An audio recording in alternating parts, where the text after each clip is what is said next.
Hello, good to see you again. Welcome back to the Business Lounge. My guest today to talk business is the Lord Mayor of Hull and Admiral of the Humber.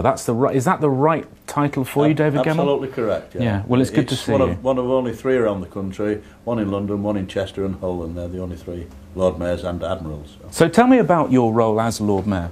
Well, obviously I'm the first citizen of Hull. One of the main things that you do regularly is chair the council meetings, and then of course you meet and greet all the great and the good, the VIPs that come to the city. You are also an advocate and ambassador for the city, and you are then representing. You are in effect the city when you go out of the city. You are the city, and so you really do have to behave yourself. You have to make sure that you put on a good image so that it puts the city in good light whenever you are. Well, I've been steeped in politics right through my life because my father particularly was involved with local politics, the trade union movement, all that sort of thing, all his life. And when I started work, I naturally went into the trade union movement as well. I went into a trade union, and gradually, as you go on, you get involved somewhat. And so I was involved as a lay officer in the engineers union for a lot of years. I was a shop steward for quite a lot of years, and I was on the local district committee, and I was a branch secretary for about 20 years. So I got involved like that, and then of course that leads you into the politics, because politics you talked in the unions, and the unions stem from politics.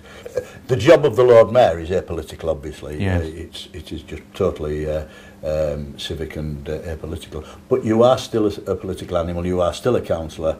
You still represent the constituents in your ward. And you have to do that work as well.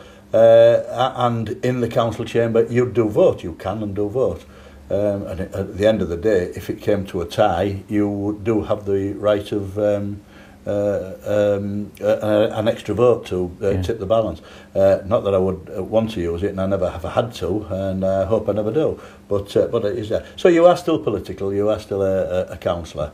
And you can only become the Lord Mayor if you are a councillor. But what can you achieve by being Lord Mayor? Because you say it's a civic, it's largely a ceremonial role. That's right. Can you make any decisions? Can you sign any policy documents as Lord Mayor, putting things into practice? No. That is totally the. That is unlike. That is the elected mayors that you get in some cities, London and one or two others. They are political, but they are in effect a joint between the leader of the council and the chief executive of the council. Do you think we should have elected mayors in Hull? No, I don't like them. I'm totally opposed to them. I think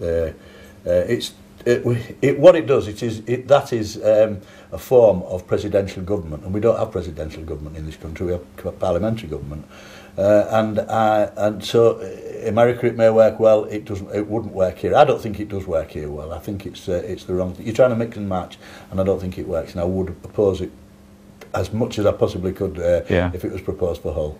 You've before your start of the tenure as Lord Mayor, of course, you've been a politician for years in Hull, haven't you? I guess one of your favourite projects and the most successful, arguably, is the Deep, with which you were very closely involved with. Well, yeah, I started it in the first place, and quickly brought Colin Brown on board, and the fact that there was two of us working together, an officer and a member working together. We managed to achieve it, but it's not something either one of us could have done on our own. But yeah, it's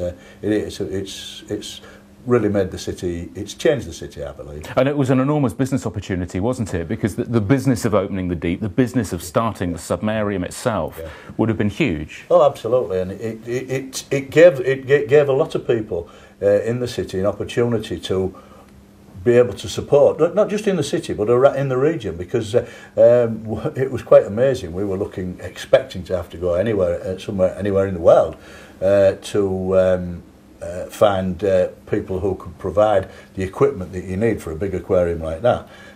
We did have to go to America for the acrylics, the big windows, which are very, very thick, and not that many people in the world make them. And we had to go to America to a company there for that. But we found the people to provide the life support systems for the animals was at the other end of the Humber Bridge in Barton, and it was company that supplies the equipment for aquariums the world over, and some of the best aquariums, and it was an amazing stroke of fortune. But that was an opportunity for them, a local company, a very local company. So yeah, it was a real good business opportunity for them and smaller companies to provide for not only for the period of building and development, but also afterwards as suppliers for services that we need to run the place. How is Hull seen, do you think, by the rest of the company for doing business and for being a centre for business and industry? I think businessmen are very pragmatic. I think they, if they think that a place will work and they'll make their business succeed there, they'll go wherever it is. They won't listen to rumour or stories about a place. And Hull has had some bad publicity and bad press, unwarranted. And they've had this for a long time now. But businessmen don't listen to that. They listen to they're interested in the money, and if it's going to make money at the end of the day, they'll come to Hull, and they will do, and they do. I think one of the major things that we need to improve at the moment is Castle Street. It's got to be resolved. That is a bottleneck. You've got a tremendous road leading into the city, coming off the M62. You've got Headon Road had been upgraded to take the traffic into the docks and into the industrial areas around the east of the city, and you've got a bottleneck in the middle which creates a problem, and it is stupid. A road is only as good as its bottleneck, and we have that bottleneck. It needs resolving, it needs doing quickly, and it will assist business development, certainly around the docks, I think, tremendously. So I would like to see that done. I would like to see it done quickly, and I would like to see it done properly. It needs to do what I say, which is allow the traffic free flowing through to the east and back again, of course. But it also needs to free up that absolute gem of a piece of land, the fruit market, which is ripe for development, and any other city in the country would have had it developed by now. But that road is a blockage. It stops it, and it stops it being a proper development. Now, if it was in Liverpool, that would have been resolved by now. I mean, there have been improvements, of course. You look at Island Wharf, and which became the World Trade Centre. Now, sadly, that's now in jeopardy, isn't it? Because Yorkshire Forward's gone, Hull Forward's gone. Is there a danger that Hull will lose a certain amount of its momentum because of that, and those buildings will be empty again? Well, I think it's really up to us to fight our corner and ensure that we are